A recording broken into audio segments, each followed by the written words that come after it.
casamento real do príncipe britânico trouxe à tona o sistema da monarquia que existe no Reino Unido. O país tem forte ligação com as tradições, que se traduz até no meio jurídico, quando o costume muitas vezes pode ocupar uma lacuna da lei. Para conversar sobre a monarquia britânica, está conosco o professor de História e Relações Internacionais, Silvio Romero. Seja bem-vindo, professor. Obrigado, tudo bem? Davis. Tudo bem. Já cantava a banda importantíssima na minha formação, banda britânica, importantíssima na minha formação musical, Sex Pistols, God Save the Queen. Deus salve a rainha. É verdade. E persiste essa fala por séculos e séculos. Dá para a gente imaginar que ainda é, não digo elegante, fashion, a monarquia está na moda, a monarquia é pop hoje em dia. Dizer que o Papa era pop, o Papa chique parece ser pop. E a monarquia ainda é pop? Na verdade, a monarquia está num processo assim, de reabilitação da sua popularidade. Tá? Se a gente analisa os eventos dos últimos anos, né, me parece que a monarquia britânica ela teve a habilidade, né, de gradualmente se reinventar, sobretudo a partir de 97, com a morte trágica da Lady Di. Sim. Né?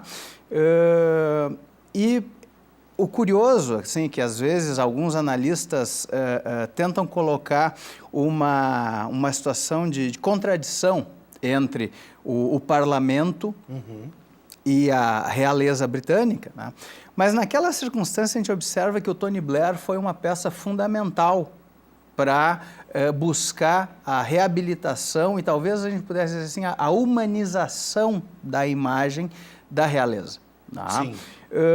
E a partir dali, né, no momento em que a realeza britânica ela estava um pouco inerte, tá, o príncipe Charles tomou a dianteira daquele processo de organizar as próprias providências do funeral da Lady Di, de conduzir os filhos assim com muita dignidade, com muito respeito pela memória da mãe. Sim. E dali em diante eles iniciam um processo, né, de reabilitação e de popularização da imagem, né? Um exemplo que eu acho que é fundamental disso, né, Bibs, é o próprio fato de a gente lembrar que nas Olimpíadas de Londres, né, a própria rainha participou daquele sketch, né, que ela teria entrado de paraquedas com o Daniel Craig, né, com o 007. Então, imagina toda aquela sisudez da rainha, tá, se prestando para uma brincadeira desse tipo. Elementos da cultura pop, como a gente diria hoje. 007 Exato. é isso. Então, esse é um exemplo, né? Mas se a gente for pensar, por exemplo, na própria postura não do noivo, do irmão mais velho dele, o príncipe William. Sim. Né? No dia em que nasceu o terceiro filho deles, o Luiz, né?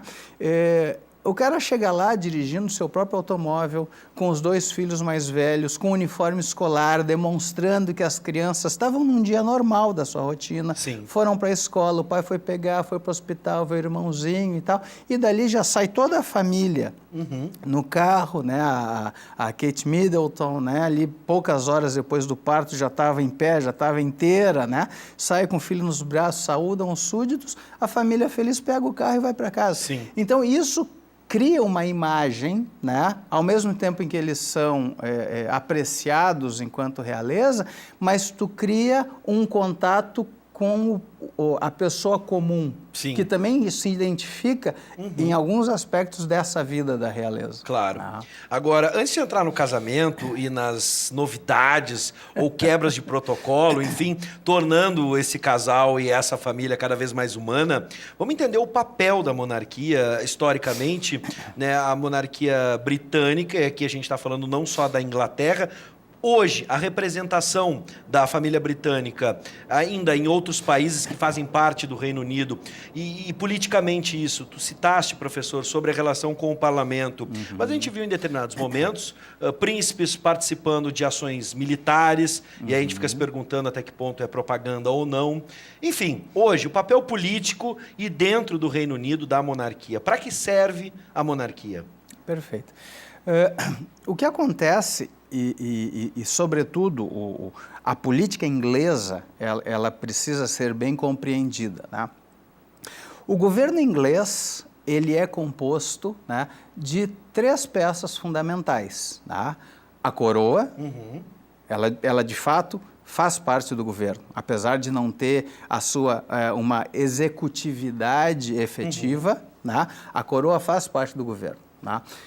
A Câmara Alta, que não daria para dizer que é o equivalente ao nosso Senado, não é isso, né? A Câmara Alta é a chamada Câmara dos Lords, né? Que, em geral, fazem parte da nobreza britânica, né? É uma casa que abriga 750 membros, sendo 26 membros representantes da Igreja Anglicana, e os outros 700 e tantos, né, nobres ingleses, que não são escolhidos pelo voto, tá? E a Câmara Baixa, que é efetivamente, né, a Câmara dos Comuns, né, que é onde assim, as pessoas comuns, o povo, tem acesso e esses são eleitos, que é uma casa de mais 640 e poucos membros, né? Então, esses são os 3 elementos, né? O que acontece? A rainha, né, ela tem 4 funções fundamentais, né? Ela recomenda as ações do governo, ela incentiva, ela critica, mas no limite ela também tem poder de veto sobre leis votadas no parlamento. Tá? A rainha, ela é o comandante em chefe, né, das Forças Armadas Britânicas, né? Por isso que é tão frequente essas imagens dos 2 príncipes herdeiros, né, sempre praticando e se adestrando nas artes militares. Perfeito, professor. Né? Claro. Então, a sessão legislativa britânica, ela sempre começa com uma mensagem da rainha, aonde ela ela delineia como vai ser a condução daquela legislatura. Né? E é óbvio que, para se fazer isso, ela tem uma relação muito próxima, muito íntima com o primeiro-ministro. Sim. Né? Então, a monarquia britânica, apesar de não ser chefe de governo, né, e essa função é do primeiro-ministro, ainda assim ela não é meramente decorativa. Sim. E hoje, na relação com outros países, a gente vai lembrar das relações com o Canadá, por exemplo, entre outros, que estão próximos historicamente, da mesma Austrália, né, que fazem parte ou carregam, no caso da Austrália, um emblema, de certa forma, do Reino Unido. Ela ainda tem representação? Na verdade, hoje nós ainda temos 15 países no mundo, né, que têm a rainha da Inglaterra, né, como a sua rainha. Perfeito. Né, entre eles o Canadá, a própria Austrália, né, me arrisco a dizer que talvez a Nova Zelândia também, e depois alguns outros países. Então, a figura da rainha, da monarquia britânica no plano simbólico, né, ela ainda se faz presente, né, para diversos países. Né? Assim como nós também temos, né, a figura da própria Commonwealth, né, que é uma comunidade, né, de países formada, e, sobretudo, pela Inglaterra e pelas suas ex-colônias. Bom, agora vamos para o casamento. O que a gente teve de diferente nesse casamento? E vamos deixar claro que a gente não está falando aqui de fofoca, tá, gente? A gente está falando de toda essa representação e estamos vendo imagens do casamento. Inclusive o vestido da rainha. Aí sim é fofoca. Teve gente falando mal do vestido, é um absurdo. Mas tudo bem. Por favor, professor, o que a gente teve ali que não só diferente, mas que chama a atenção? Sem dúvida. Eu acho que esse casamento ele é repleto de simbolismos. Né? Então, assim, é uma sinalização, né, da família real, que ela está disposta a liberalizar, né, as suas convicções. Né? Então, aí a gente tem, só para ficar em algumas características mais alardeadas, né? A noiva, né, uma atriz de televisão, né, de mãe negra, né, Seria a primeira na divorciada. família real? Seria a primeira na família real. De origem negra. Historicamente, a gente tem eu não vou dizer um precedente, porque assim não era uma situação que envolvesse nenhum tipo de relação afetiva, mas durante o reinado da Rainha Vitória, né, até recentemente no cinema se pode ver isso, a Rainha Vitória, durante um certo período, teve um conselheiro indiano, né? E aquilo despertou na corte uma reação de caráter racista muito intensa, né? Porque não se admitia que a rainha pudesse ter um conselheiro próprio, né? Pessoal, quase íntimo, né? Que fosse um indiano, que fosse de uma raça não branca ou de uma colônia. Né? Mas, efetivamente, como um membro ingressante na família real é inédito. É Meghan McClark, é isso? É Meghan Markle. Markle, exatamente. Então, nesse sentido, né, a gente vê que a família real flexibiliza determinados padrões, né, e certamente, né, isso vem ao encontro de uma estratégia maior. Né? Não que a gente vai dizer que o casamento é uma jogada de marketing. Não, o casamento é legal, assim, eles, né, devem ter se apaixonado, né, ficaram a fim de casar, né, mas isso também é bem aproveitado nesse contexto que a gente poderia dizer que os royals britânicos eles estão fazendo uma espécie de um branding. Né? Até porque, e aí isso é importante dizer, né, Bives, que a família real britânica ela tem parte das suas despesas de representação oficial custeadas pelo Tesouro Britânico, né? Mas eles têm a chamada lista civil, né, que são despesas de caráter pessoal e que eles fazem frente explorando o seu patrimônio, a sua riqueza e as suas atividades empresariais. Né? Assim, para um país como o Brasil, é importante a gente lembrar que a rainha da Inglaterra paga imposto de renda. Tá? Desde 1993, a rainha paga imposto de renda. Tá? E todas as atividades empresariais deles também são tributadas dentro do regime tributário normal do país. Tá? Bom, mas isso não evita, por exemplo, o debate sobre manter ou não a monarquia britânica. Não é uma novidade. 2014 foi a última vez que a ideia foi debatida com afinco. Sim. Essa ideia, depois da gente ver o casamento, né, a gente vê que ainda se ostenta luxo e tudo mais, que é referência para uma monarquia, especialmente a britânica, dá para imaginar que até mesmo o casamento é, de certa forma, explorado como uma propaganda positiva, tornando cada vez mais humana, distanciando aquela ideia de o povo para lá, monarquia para cá. Hoje, a monarquia ainda tem simpatizantes no Reino Unido? Vamos pegar um exemplo do lado oposto, né, Bives?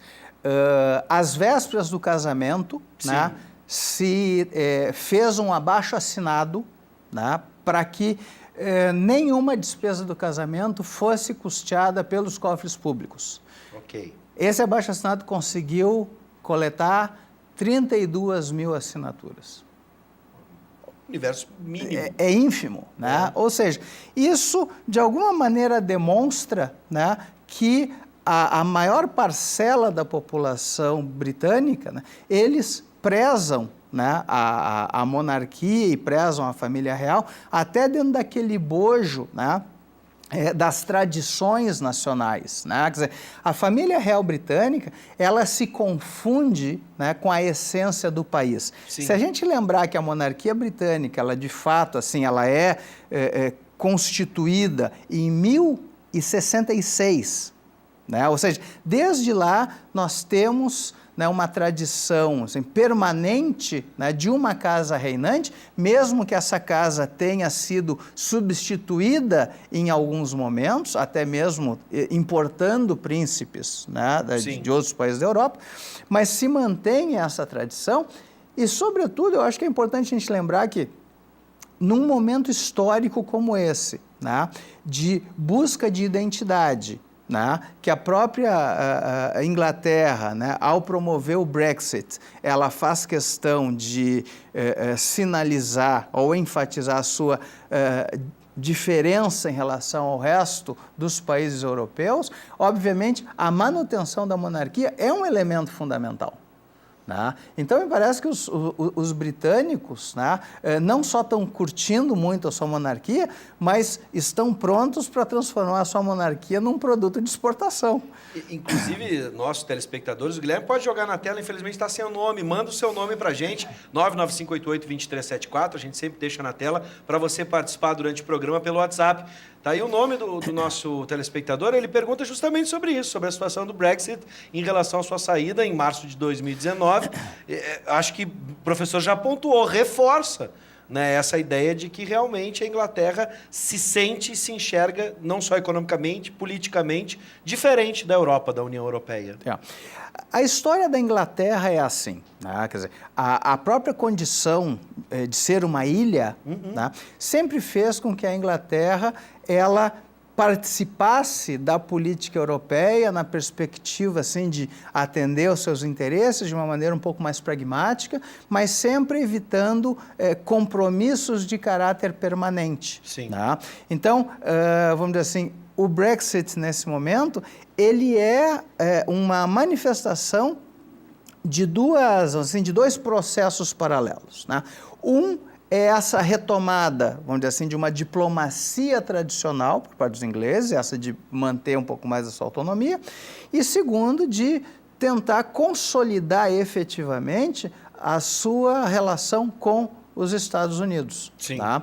E talvez a gente até pudesse arriscar uma análise, tá, que se não fosse a instabilidade provocada, né, pelo Donald Trump, possivelmente o processo do Brexit seria muito menos dramático para a Inglaterra do que está sendo nesse momento. Quer dizer, eu acho que existe, sim, todos aqueles problemas financeiros, de contas que precisam ser conciliadas com a Europa, mas ainda assim a insegurança política em ter um parceiro como Donald Trump, ela é muito grande.